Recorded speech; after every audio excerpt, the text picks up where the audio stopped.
Hello, this is Lee Garbutt, assistant video producer at Gojira, and I'm just going to talk you through a few minutes of a game that's reached just called, I think it's called Munin. Now it's a PC game, which is something I don't really dabble in too much, so this is a rare experience for me to actually sit down and play a game on my MacBook. But here we are.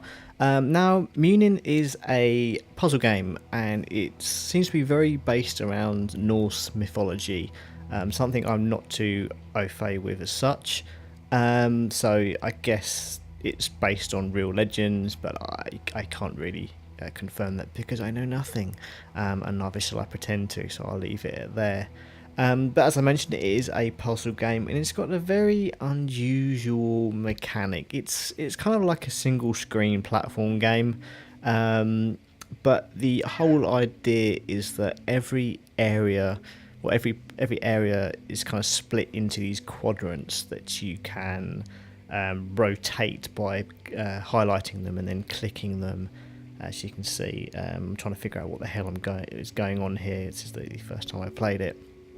And as you can see, it's not really explaining anything through words. It's all very much visual. So again, eventually I figure out how to flick the landscape over, and you have to pick up these black feathers, which when you pick up all of these black feathers, you are taken away by a crow to the next area, and from that stage it continues. And it starts you off very simple. It does ease you in very well. It takes a while. Sometimes takes a while to figure out exactly. If your spatial awareness isn't too good, then you may struggle. But it's not too bad actually at teaching you how to get by. There's a lot of trial and error involved, like most action puzzle games in this way. Lots of kind of walking over to various areas, flicking other areas around just to see what happens.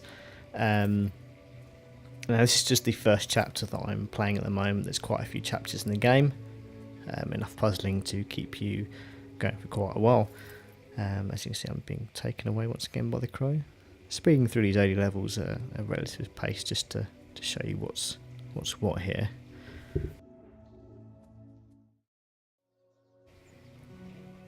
So I'm just going to fast forward ever so slightly to a slightly later level in the first chapter, just to give you an idea of how things are changed around a bit.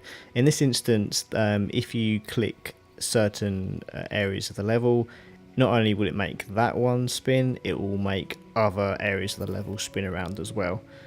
So that becomes quite a bit of a juggling practice, basically, just to make sure you get yourself in the right area, make sure you're pressing things in the right order. At this stage of the game, it's still pretty light, still easing you into things, which is always good for a puzzler. But it's not too easy at this stage. It still requires a bit of thought, a bit of trial and error just to get things right. You'll get into instances where you think you found every feather and you're wondering why the level hasn't finished, and you look around and oh yeah, I've missed that one. Then sometimes you've got to figure out, or you do what I just did, and you fall down and die.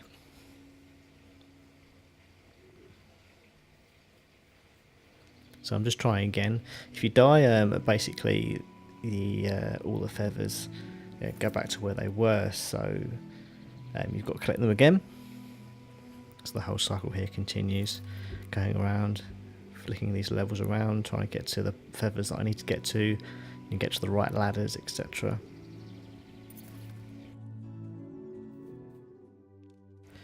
So coming towards near the end of the first chapter of the game, and you start to get a feel for the things that are getting a little bit trickier here. It's a particular maze of a level here. And once again, when you're clicking these squares, they'll make other squares move. So it's quite easy to get yourself stuck in places. But it's not too problem. It's not like it isn't too difficult to figure out how to get back to where you need to go. The important thing is here to make sure that you can access every feather you can. There's nothing worse than getting right to the end of the level, as I mentioned earlier, and then finding out you haven't got all your feathers, and you've got to retrace your steps, because sometimes that can be a bit tricky as well, especially doing it without dying. it's all too easy just to fall down a chasm, or get yourself stuck in a box and try and retrace your steps can be a bit of a nightmare. But I'm finding that it's a pretty decent puzzler so far.